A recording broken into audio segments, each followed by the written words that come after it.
We are anonymous. We are not a club. We are not a party. We are not an institution. We are a network that rises when truth is buried. We do not flatter. We do not comfort. We expose. And tonight, what we expose is devastating. Because what has just come to light from leaked emails belonging to Jeffrey Epstein does not just tear open the lie that he was a lone predator. It destroys Donald Trump, his Department of Justice, and the entire facade they built around protecting Epstein and Ghislaine Maxwell. This is Anonymous revealing how Epstein's inbox, tens of thousands of emails obtained by Bloomberg and circulated quietly among investigators, shows exactly how deep the rot goes. And if you thought you knew the story, you were wrong. What is in these emails will make clear that Trump and his allies were not just bystanders. They were participants, protectors, and beneficiaries. The emails doom Trump. They doom his Justice Department. And they doom anyone who still clings to the illusion that these crimes could be dismissed as isolated sins of the past. Let me tell you what was found. Bloomberg got their hands on Epstein's inbox,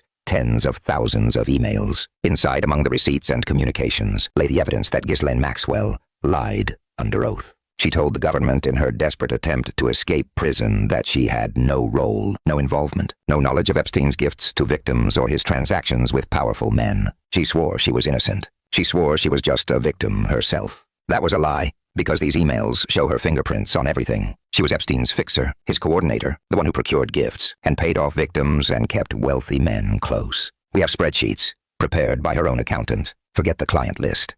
This is worse. This is a spreadsheet of every gift Epstein had Maxwell buy, every transfer, every payment. Millions of dollars flowing to victims to keep them quiet, and millions more flowing to men in power to keep them loyal. A total of $1.88 million in gifts alone. Tracked carefully. This is how Epstein ran his empire: money, sex, blackmail, and silence. The emails show that Ghislaine Maxwell was no innocent bystander. She was in fertility treatments with Epstein, planning to have his child. She was neck-deep in his finances, running his companies, opening accounts in her name. She was not dragged into this world, she built it with him. She procured victims, handled their payments, and lied to investigators to protect him. These emails prove it. And then there is Donald Trump. For years, Trump has tried to claim that he distanced himself from Epstein because he discovered Epstein was a pedophile, that he cut ties because Epstein was a creep. But the emails expose the real reason. It was money. It was a $41 million property deal, an ugly fight over a mansion in Palm Beach. Maxwell's emails talk about the deal, list all the participants, and make clear that this was the rupture.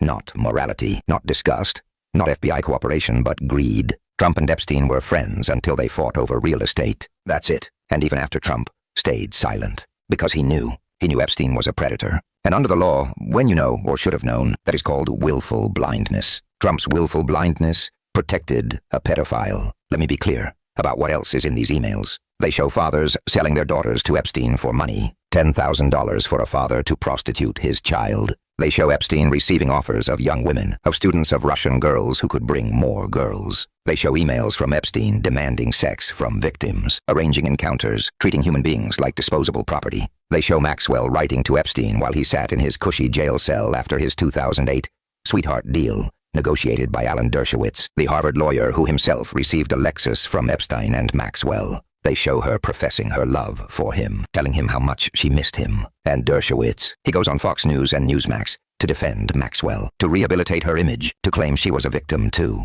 But he never mentions the car. He never mentions his role in securing Epstein's non-prosecution agreement, the deal that let Epstein serve a few months in county jail, while his victims were left with nothing. The emails rip the mask off all of them. You want more? Look at the so-called birthday album. 237 pages, double-sided, over 500 entries. This grotesque scrapbook, filled with drawings of little girls, with photos of Epstein being massaged by topless teenagers, with the receipts from Amazon, where Epstein bought little girls' school uniforms, FBI agent costumes, a bullwhip. This was not subtle. This was not hidden. This was flaunted. He was proud of it. And inside that album are connections to Trump. Friends of Epstein, posing with him. Trump among them, surrounded by women who were nothing more than victims. One photo shows a girl massaging Epstein, naked with his initials tattooed on her body. And yet Trump says he didn't know. He didn't see. He didn't understand. That is a lie. The emails and the album prove it. Remember this?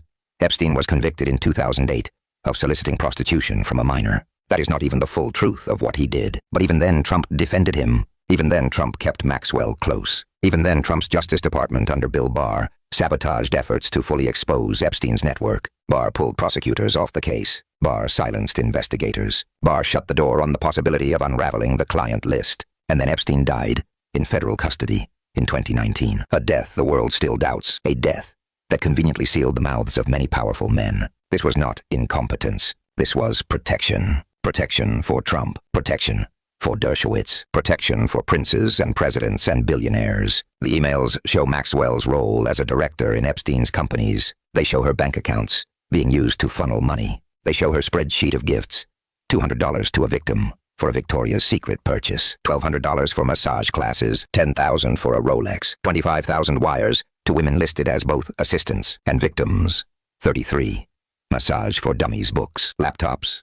ESL classes, lingerie gift cards, diamond necklaces, luxury cars, payments to silence, payments to recruit, payments to control. These were not random acts. They were systematic, organized, methodical. This was a trafficking operation, and Trump was close enough to know. In August 2007, an email between Maxwell and Epstein makes the connection to Trump's property deal crystal clear. Maxwell writes about prosecutors going to Trump, about documents in West Palm Beach, about real estate moguls circling the mansion. The fight was about money, about ownership, not morality. Trump didn't cut Epstein off because he was disgusted. He cut him off because he lost a bidding war. And still, even then, Trump did not sound the alarm. He stayed quiet because sounding the alarm would expose him too. And this is the key point to the theory that nobody knew Epstein was a predator, that powerful men were ignorant of his crimes, is dead. The emails kill it. The birthday album kills it. The receipts kill it. Trump cannot hide behind ignorance. He cannot pretend he was misled. He either knew and accepted, or he blinded himself to the obvious.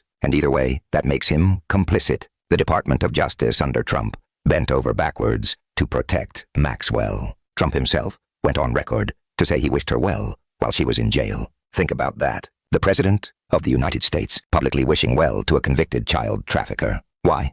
Because he needed her to stay quiet. He needed her to protect him. He needed her to keep the truth buried. These emails now destroy that hope. They show her active role, her guilt, her lies. They show why the jury convicted her quickly. They show why Trump's defense of her was always about protecting himself. And now the silence is deafening. Maxwell's lawyer, David Oscar Marcus, usually loud, usually rushing to cameras, is quiet. Dershowitz, who loves to talk, cannot explain away the Lexus. Trump, who never shuts up, is trying to bury this under distractions, under other scandals, under chaos. But silence will not save them. These emails are out, and we Anonymous will not let them vanish. Do not forget this. Do not let the media memory hole it. The leaked emails doom Trump and his Justice Department. They doom Maxwell's rehabilitation campaign. They doom Dershowitz's denials. They doom the myth that Epstein was just one man. They show the system of wealth and power that protected predators at the highest level. And they remind us that the fight for truth cannot depend on governments or courts. It depends on us. We are Anonymous. We do not forgive.